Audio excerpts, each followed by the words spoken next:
El doctor Gerardo Alberto Hernández Aponte, yo lo conozco de hace unos cuantos años y es un placer, una alegría, eso se dice mucho, pero es la verdad. Es un honor hablar con él porque tiene tanto mérito. Es un historiador, doctor en filosofía, tiene muchos libros y el libro más reciente, bueno, el primero que yo conocí de los libros del doctor, y le digo Gerardo porque es tan cariñoso, es La cieguecita de la cantera. Ese libro maravilloso que cuenta la historia de la primera novelista puertorriqueña que nadie le había dado crédito. Estaba todavía en un baúl, si no es porque este hombre se dispone, escribe, busca, encuentra y lo hace. Y lo presenta al mundo. No solamente es rescatándola, preservando la historia de una extraordinaria novelista ciega que lo pudo lograr a través de comunicaciones espíritas. Segundo, el libro extraordinario, El espiritismo en Puerto Rico, 1860 al 1907, es otra obra maestra de ese doctor Gerardo Alberto Hernández Aponte. Pero ahora vamos a hablar de lo más reciente, de que este joven incansable que busca y encuentra, como nadie, es un hombre de fe, ha podido de nuevo poner sobre el tapete la historia negro o afro-latino, si quieren, que fue instructor, maestro, creó un sistema de enseñanza en Puerto Rico. Y él, este Gerardo Alberto, buscó, lo encontró, hizo una obra y además de esa obra del maestro Rafael Cordero Molina, también hizo la historia de su hermana. Es algo increíble. Y él ahora, con esa humildad que tiene, maestro, me ha dado una entrevista. Gracias, Gerardo. Te felicito.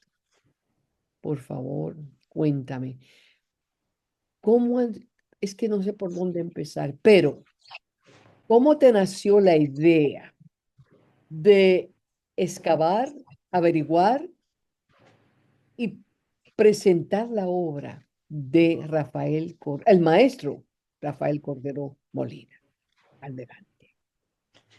Pues mire, en el año, digamos, 2003, yo estaba en la biblioteca y yo vi a Lavado Cal Rivera, que es el superior de los benedictinos, en la biblioteca, en la colección puertorriqueña, en la biblioteca y hemeroteca puertorriqueña, que es la biblioteca más completa que hay sobre Puerto Rico.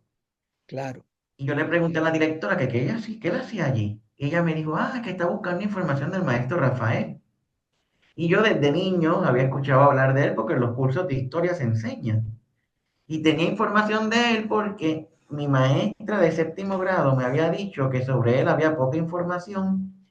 Y cuando yo cogí dos cursos con una profesora que era vecina mía y amiga en la Facultad de Educación, ella se jubilaba ese año y estaba desalojando la oficina y había sacado un libro o un panfleto que había publicado la Facultad de Educación sobre el maestro y yo lo había guardado. Entonces, quería darle las referencias, se las di y tiempo después él me escribe, digo, él me dice, que cuando le di las referencias, que la Iglesia Católica estaba comenzando un proceso de canonización de Rafael. Después me pidió por correo electrónico que si yo podía colaborar en la investigación histórica. Y yo colaboré y comencé a asistir al círculo. Pero yo nunca mostré interés en escribir un libro sobre él. Pero en el año 2000, cuando está para uno. Está claro. Sí, porque mi director de tesis doctoral, digo, de maestría, que iba a ser el director de tesis doctoral, pero no fue, quería que yo escribiera del maestro. Yo le dije que no. Pero en el 2012, ya yo era doctor, se me acerca el presidente del Círculo Maestro Rafael y me dice que gestione con la viuda de mi director de tesis de maestría la publicación de una conferencia sobre el maestro Rafael que él había ofrecido en la Pontificia Universidad Católica de Ponce, en un congreso de historia de la iglesia. La ponencia, ella accedió, se publicó y a mí me encomiendan presentarla precisamente en esa misma universidad.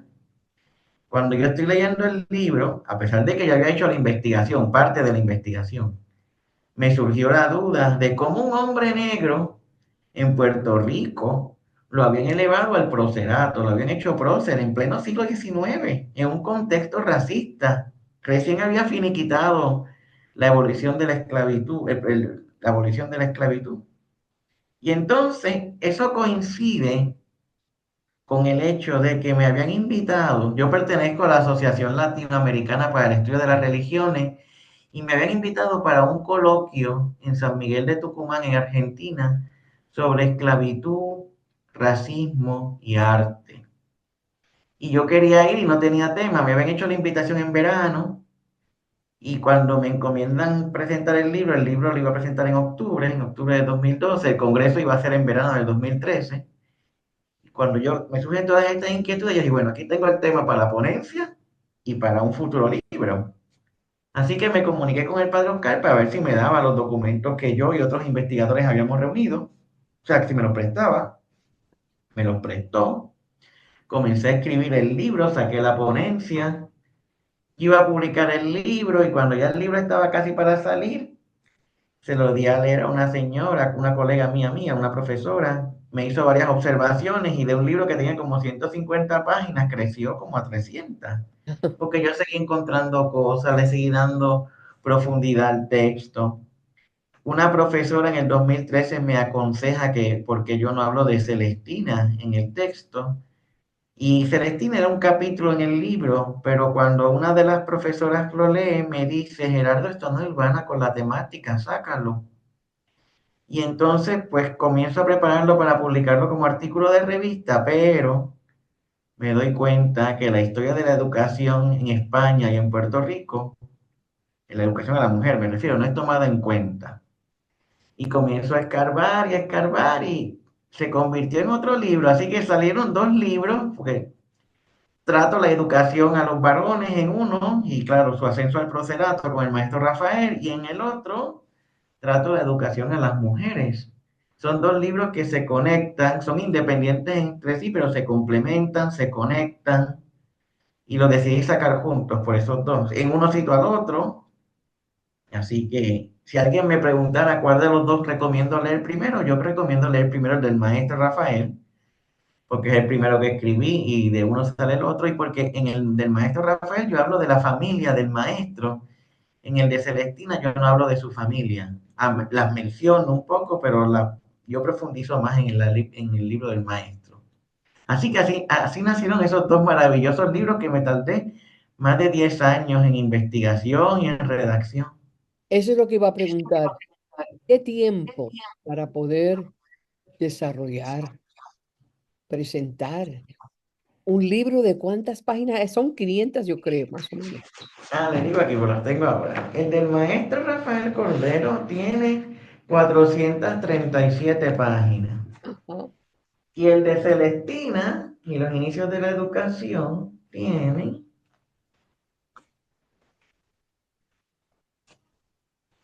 290 páginas. 10 años fue todo esto.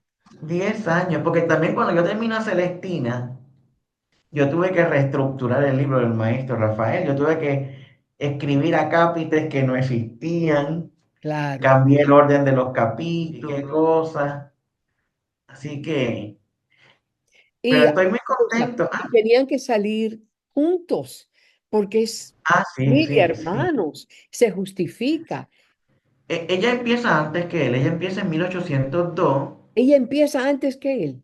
Sí, ella es mayor que él y empieza antes. Y la mayoría de las fuentes decían que él empezaba a dar clases en 1810, él empieza realmente como alrededor de 1826. Hay una cosa, doctor. Ah, El maestro Rafael era tabaquero. Eso me oh llamó sí, la sí. atención, pero no quería cobrar como maestro, y cobraba como tabaquero. Él se ganaba el pan de cada día en eso, ¿correcto? Local en su casa, o sea, él era el único que fabricaba los cigarros y su oficio realmente era tabaquero. Él era maestro y lo hacía para cumplir la obra de misericordia, enseñar al que no sabe, que dentro de la Iglesia Católica lo hacen para ganar el reino de los cielos, acumular gracia y buenas obras. Y estuvo realizando esa obra de misericordia durante 40 años de forma, bueno, es que se realiza de forma gratuita, sin esperar nada a cambio, hasta 1866, en el que hay una reforma en el sistema educativo de la isla y se impone que para ser maestro tiene que tener título y él le escribe al municipio preguntándole si él podía seguir haciendo lo que él quería, lo que él hacía. Y el municipio lo nombra maestro incompleto, que es una categoría que se creó, que eran aquellas personas que no tenían título de maestro, pero podían enseñar. No, no iban a enseñar todas las materias que las escuelas completas enseñaban, pero era como una, digámoslo así, una disposición remediativa en lo que se terminaba de perfeccionar o de mejorar el sistema educativo. Así que él estuvo 2 años ejerciendo como maestro incompleto porque él falleció en 1868. Y de hecho, cuando él fallece le debían meses de sueldo. Él no quería aceptar el sueldo, él lo que quería seguir haciendo era lo que había hecho toda su vida, enseñar como obra de misericordia, pero como lo hacen funcionarios gubernamentales, le obligan a aceptar un sueldo. Doctor, él en esa época en Puerto Rico no le daban clases a los negritos, correctamente, a los Ah, mulatos. bueno, Eso había eso es lo que, una discriminación. Cuénteme de eso. bueno, eso era lo que decían los libros tradicionalmente, pero yo descubrí que desde 1770 el reglamento del gobernador Miguel de Muezas establece que los maestros deben aceptar a sus niños independientemente del color de la piel Ah, y independientemente de la posición económica. Así que no había discriminación en las escuelas. Va a haber un intento después de crear escuelas separadas y va a haber escuelas privadas que sí, que hay disposición de que nada más acepto niños o niñas blancas. Pero a partir de 1770 no, porque también descubrí que a finales del siglo XVIII el 60% o más de la población de Puerto Rico no era blanca. Blancos eran bien escasos. Y ah, hasta las primeras décadas del siglo XIX, la mitad de la población, o a veces más, no era blanca. era Por mixta. eso es que después promueven la inmigración de blancos para blanquear la isla por miedo a que ocurra una rebelión como ocurrió en Haití. Pero la mayoría de la población no es blanca, que incluso el obispo Antolino a finales del siglo XVIII dice que hay un problema porque había que tener limpieza de sangre, que significa no tener sangre de negros, ni de herejes, ni de judíos. Y dice aquí blancos puros no hay para, entonces no hay gente para ser sacerdote, no hay gente para hacer política, no hay gente para ser militar. Y así que, y Pierre Ledru, que es un sacerdote francés, un botánico que visita la isla en 1797, dice que casi no hay blancos puros, así que la mayoría de las personas no son blancas. Así que eso hace sentido en por qué no hay discriminación en las escuelas, si es que la mayoría no es blanca. Ahora, el maestro Rafael nació en San Juan, en el viejo San Juan, lo que decimos viejo San Juan, según tengo entendido. Y él empezó Sí. dando clases a niñitos y niñitas. eh, al- de qué edad? ¿De quiénes eran sus alumnos? ¿Y quiénes? Solamente a niños, porque la educación está dividida por sexo, o sea, los varones enseñan a niños y las maestras a niñas. Ah, ya, comprendo. Aunque va a haber una excepción con las mujeres que van a enseñar a veces a ambos, pero son niños de edad preescolar. Pues el maestro era usualmente niños de edad preescolar, bueno, no preescolar, ya a la edad que pudieran empezar a leer, a aprender catecismo, y él Ajá. enseñaba principios de escritura. Después, cuando lo haga un funcionario gubernamental, ya enseñará escritura propiamente. A lo mejor lo enseñaba también antes, pero, por ejemplo, hay un prócer puertorriqueño que se llama Alejandro Tapia Rivera, que estudia las primeras letras con él y él aprendió a hacer principios, o sea, empezó a medio conocer las letras con él, o sea, no, al principio no, era principio de escritura lo que enseñaba, o sea, Ujú. rudimento, pero enseñaba el catecismo, enseñaba a leer, él poco a poco se va a ir perfeccionando. No es una, y además de que también, aunque parezca extraño, en esa época no era tan importante saber escribir porque hay un oficio que se llama el escribano. Uno va y le paga para que él escriba lo que necesita. Sí, claro. Y entonces también hay personas que no le dan tanta importancia a la lectura porque también la imprenta en Puerto Rico no llega hasta 1806. O sea que la circulación de libros y de periódicos es escasa. Y por otro lado hay gente adinerada que no interesaba aprender a leer, escribir o que sus hijos aprendieran porque los necesitaban en sus casas o en las faenas diarias del campo. Pero yo pienso que el maestro poco a poco se fue perfeccionando en lo que enseñaba, hasta que pues va a enseñar a escribir, porque sí, él sabía escribir, pero no, al parecer en un principio eran rudimentos lo que enseñaba y él va a ir poco a poco El perfeccionándose. viejo San Juan, donde tuvo su clase, su escuela, ahí fue su... Sí, sí, hay autores que dicen que él fue a San Germán, pero en mi investigación yo descubrí que ese otro Rafael Cordero que menciona que estuvo en San Germán es otra persona totalmente distinta. Él ¿Y siempre estuvo en San Juan, qué tal en la calle Luna. en la calle Luna? Claro, que es una belleza. La hermana Celestina, ¿cómo comenzó a dar clases? ¿Cuál es la historia de ella? Ah, bien, bien, bien. Ella comienza a dar clases en 1802 porque había una tradición magisterial de negros libres y libertos que se dedicaban a la enseñanza y también de mujeres que nunca, o sea, que eran blancas. Porque en España a finales del siglo XVI o antes existían lo que se llaman las escuelas de amigas que son mujeres que no tienen ningún tipo de preparación para enseñar, pero que educan a niñas o a niñas y niños, pero es como un kindergarten, o sea, les enseñan juegos o rezos, a veces a las niñas a coser, a bordar, raramente enseñan lectura y escritura. Y esas escuelas de amigas se extienden por toda Hispanoamérica. Yo sé que en Cuba las hubo, en México, en Venezuela. Yo supongo que en el resto de los países también. Y en Puerto Rico existían y nadie hablaba de ellas. Yo las descubrí haciendo a Celestina. Y Celestina tuvo una escuela de amigas. Oh, Y entonces porque usualmente son personas que esto usualmente nace de manera informal, o sea, no es formal. Y a veces lo hacen gratis para cumplir la obra de misericordia o como un favor, y otras veces cobran por ello. A veces es alguien que cose en su casa y la vecina le dice, mira, yo tengo a mi niño y no tengo que me lo cuide y tengo que salir a trabajar y empezó como una, pero de momento la otra hace lo mismo y ya tiene 3 o 4 niños. Pero en el caso de Celestina es algo extraordinario porque ella alquiló con su propio dinero una casa y tuvo al unísono 116 discípulas y se sostenía con lo que las discípulas hacían de labores de aguja. pero es Y, tan y raro, entonces, doctor, ah, ah, una mujer tomar esa decisión, lograrlo y tener éxito, es una hazaña. es una hazaña.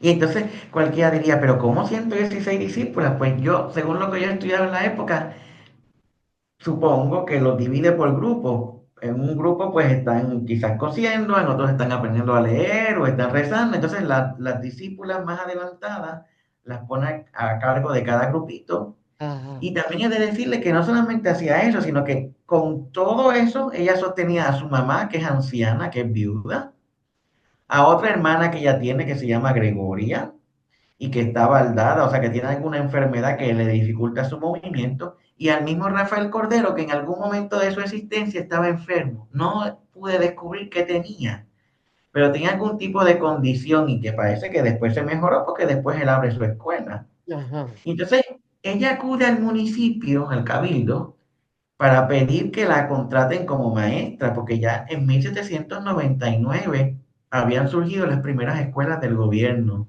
de niñas y el cabildo le dice que no tiene dinero.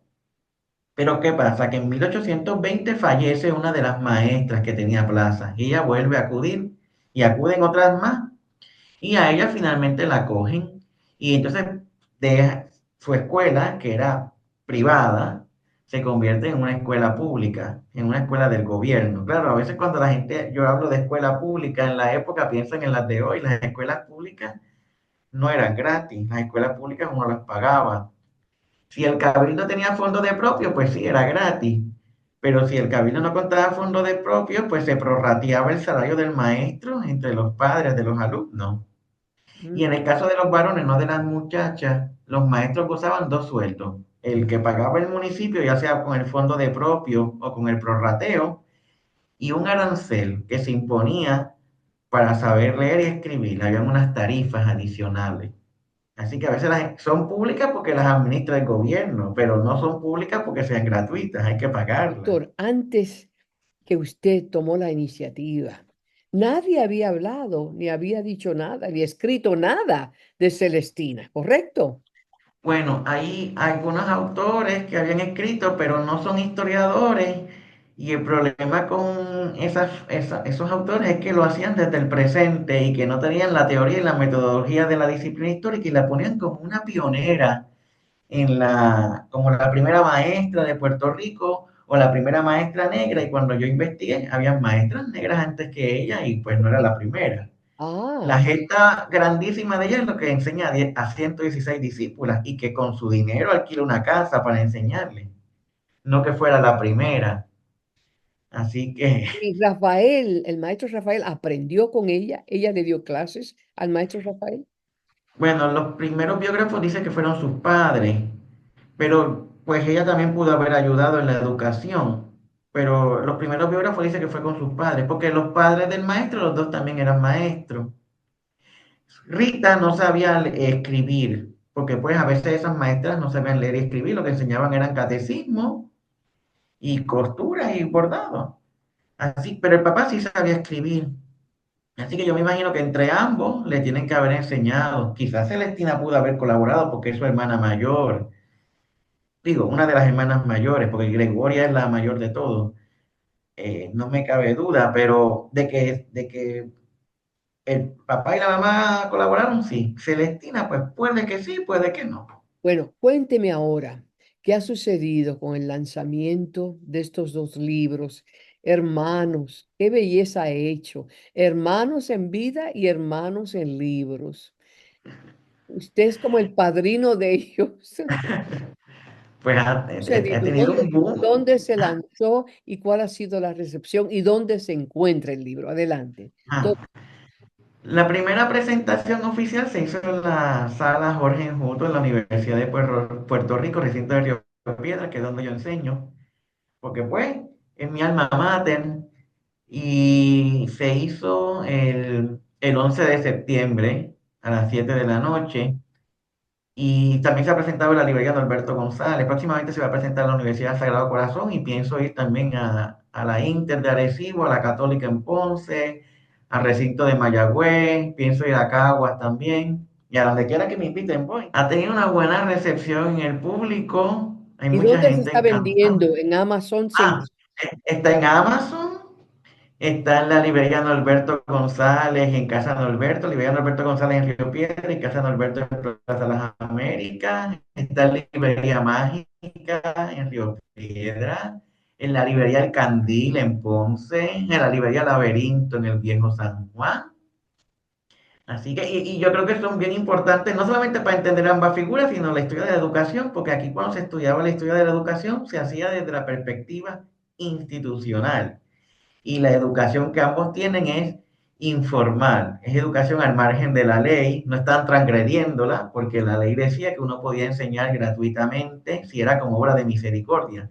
Si Ah, enseñaba para enriquecerte, había que tener este título de maestro, que en el caso de Celestina lo podía tener. El caso del maestro Rafael Cordero no podía tenerlo porque era negro, y a los varones no se les permitía ser maestros si eran negros. A las mujeres podían serlo, pero a los varones no.